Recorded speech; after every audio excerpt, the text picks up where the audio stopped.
Біз төтенше жағдайда ең бірінші сабырлы болуымыз керекпіз.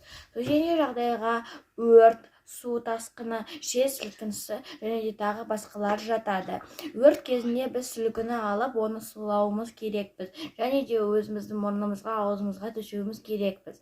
Және де мүмкіндікші болғанша терезені, есіктерді ашуымыз керекпіз. Үлкен адамдардың балалары болса, оларды далаға алып кетуіміз керекпіз. Және де құжаттарымызды ұмытпауымыз керекпіз. Ал жер сілкінісі болғанда бұрыш пен төсек стөл астарына тығылуымыз керекпіз.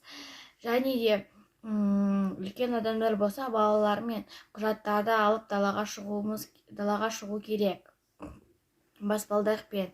Ал су тасқыны болса, судан балаларды және де құжат телефондарымызды алып, машинаға мініп, судан ары қарай қашуымыз керекпіз.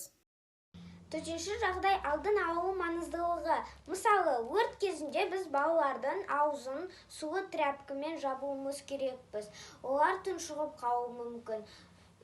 Өрт сөндірушіге звондауымыз керекпіз. Олар дереу жетіп,